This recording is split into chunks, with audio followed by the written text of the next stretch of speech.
2 करोड़ लोग 2% यानी 2.8 करोड़ लोग 140 करोड़ लोग में 2% लोग इनकम टैक्स देते हैं, यानी 2.8 समझिए 3 करोड़ लोग देते होंगे, 3.5 करोड़ देते होंगे, 4 करोड़ देते होंगे।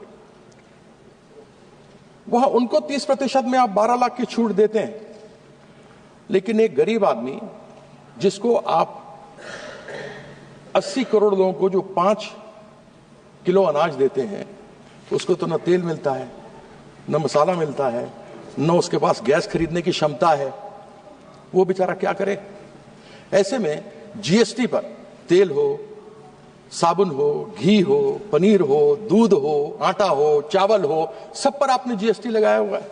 और वो जीएसटी चाहे पूंजीपति हो, चाहे मध्यम वर्ग का आदमी हो, चाहे गरीब आदमी हो, सबको ही बराबर से देते हैं। अगर डायरेक्ट टैक्स जिसमें फायदा केवल वह 2% लोगों को हुआ जो इनकम टैक्स दे रहे हैं, अगर इनडायरेक्ट टैक्स में यानी जीएसटी में यदि कमी की जाए तो फिर सब 140 करोड़ लोगों को फायदा हो सकता है, उनके खरीदने की क्षमता बढ़ सकती है। लेकिन वो सोचेंगे नहीं। मैंने एक बार पूछा था, यहां राज्य मंत्री जी बैठे हैं, इनसे मैंने कहा था कि आप क्या करते हैं, जीएसटी में कमी क्यों नहीं लेकर के आते हैं?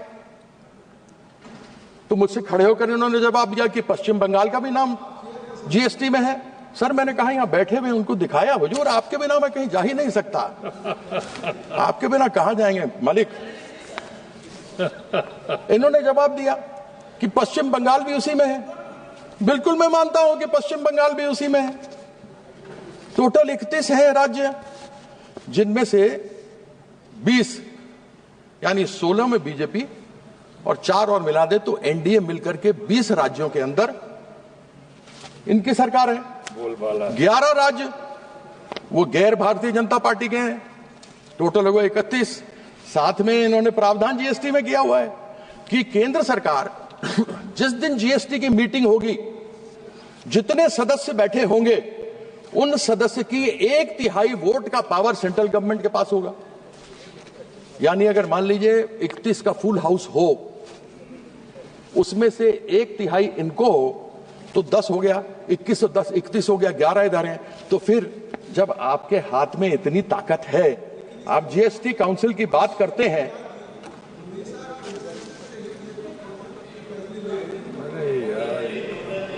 सभापति महोदय यही तो कह रहा हूं, आपने बिल्कुल सही बात कही। आपने कील के माथे पे मारा है डंका, बिल्कुल ठीक कहते हैं, you hit the nail on the head sir. 31 लोग इनके हैं, अगर इनके वोट में 10 मिला लूं तो 21 इनके राज्य, 20 इनके राज्य, 10 उसके ऊपर 31 लोग आए हैं, वो 30, 11 विपक्ष के, तो 30 लोग बैठे हुए हैं। तो फिर तेल, घी, पनीर, दूध, आटा, चावल पर तो ये कम कर सकते हैं क्योंकि इन्हीं की मेजॉरिटी है। जीएसटी काउंसिल में तो इनको मेजॉरिटी बनानी, किसी और को थोड़ा बनानी है। तो आपने जो कहा मैंने सही कहा ना अध्यक्ष महोदय, सभापति महोदय, है ना? कंसेंसस कंसेंसस, आपने जो कहा वही फैक्ट मैंने कही आपके सामने।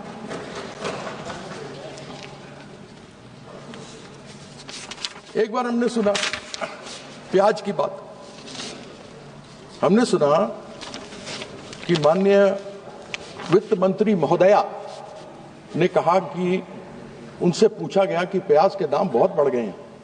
उन्होंने कहा मैं प्याज खाती नहीं इसलिए मुझे दाम मालूम नहीं।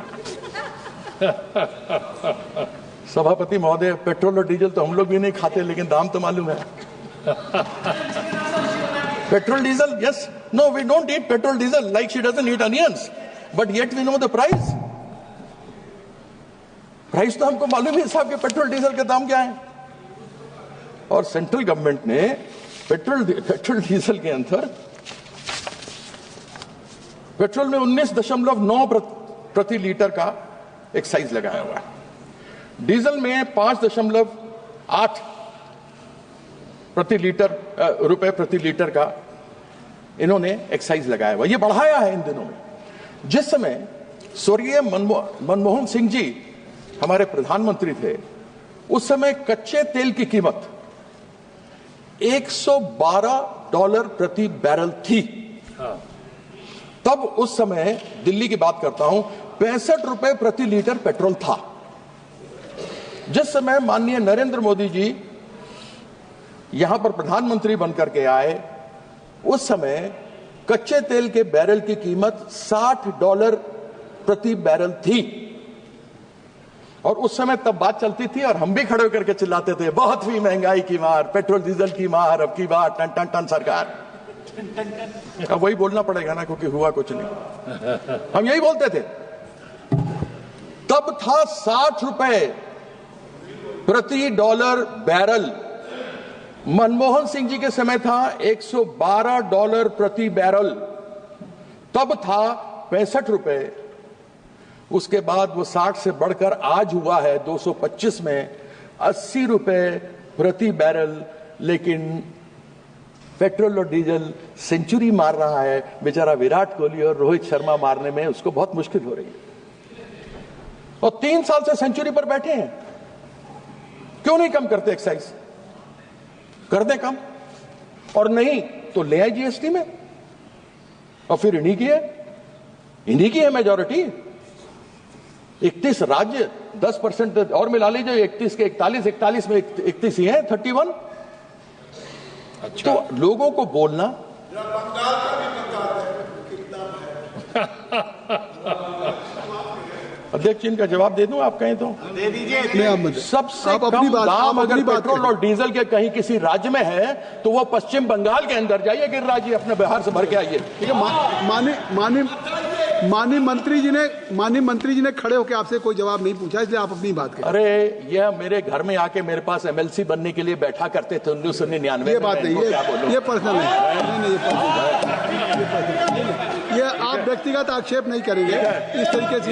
ये कार्रवाई नहीं करेंगे। ये मुझे बताएंगे। ये इनको बात करने के तरीका नहीं, इनको बात करने की तमीज नहीं। माननीय कीर्ति आजाद जी, यह भारतीय जनता पार्टी के संस्कार हैं।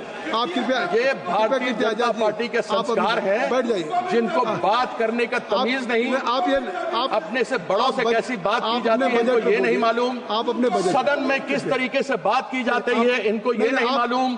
ये तुम करके बात कर रहे हैं, मैं इनसे आप करके बात कर रहा हूँ। लेकिन आजाद जी नहीं कर सकते।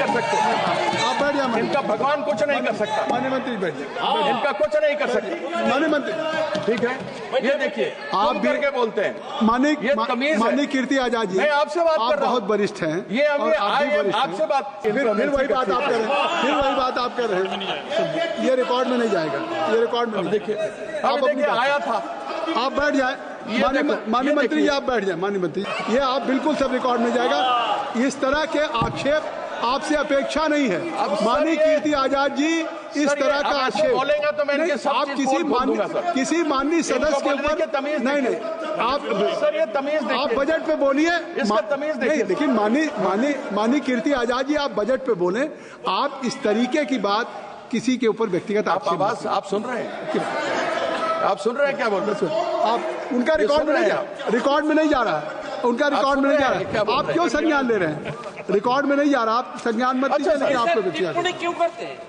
नहीं, आप बैठे रहिए। आप चुप रहे। आप कीर्ति आजाद जी को मैंने सभापति जी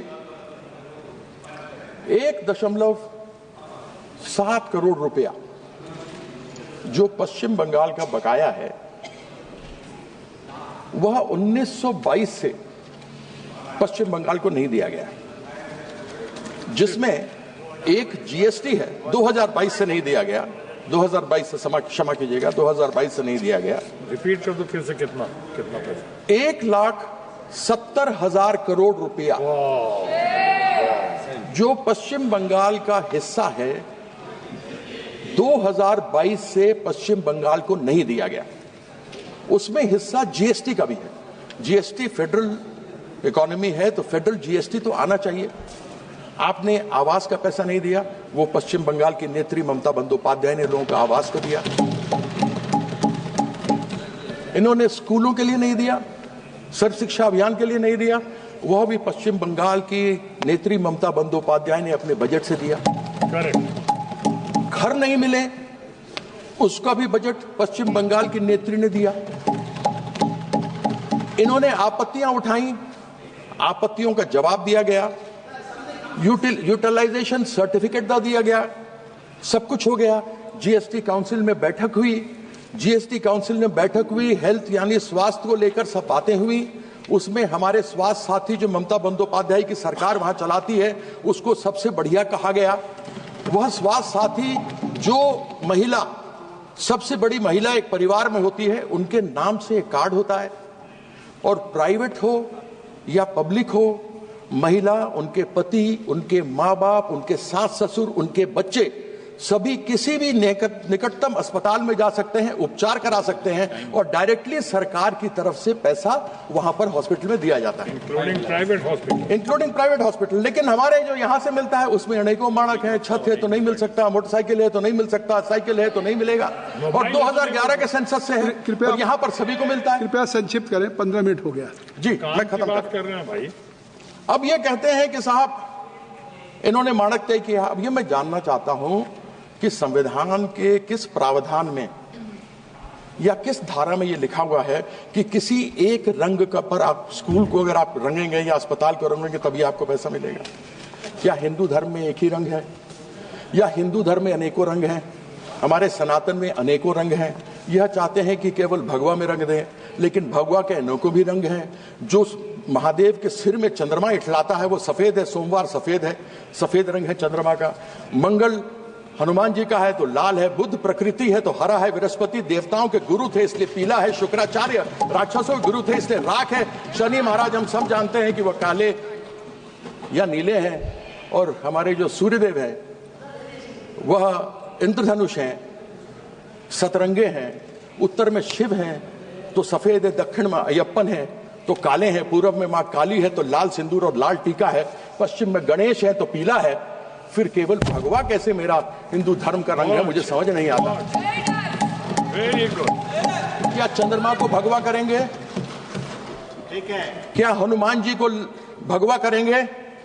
क्या मेरी बहन, बेटी, मां के सिंदूर, लाल सिंदूर को और लाल टीके को भगवा करेंगे? मेरे पश्चिम बंगाल का रंग सफेद और नीला है। नीला शनि महाराज का रंग है। नीले को ये भगवा करना चाहते हैं 2021 में। तो 2021 में तो जब इन्होंने नीला करने के लिए आया था, जब ये अपना ध्वज गाड़ने आए थे, तो 2021 में तो शनि महाराज का ढैया लग गया। इस बार जो आएंगे ना 2026 में, इस बार 7.5 लगने वाला है। इस चीज का आपके एक सदस्य को और बोलना, मैं आपके एक सदस्य को और बोलना करता हूँ। बहुत बहुत धन्यवाद। समय बोलने को बहुत कुछ था, लेकिन मेरे भाई साहब ने समय ले लिया, इस कारण से मुझे अपना वक्तव्य को छोटा करना पड़ रहा। मैं आपका धन्यवाद करता हूँ। धन्यवाद।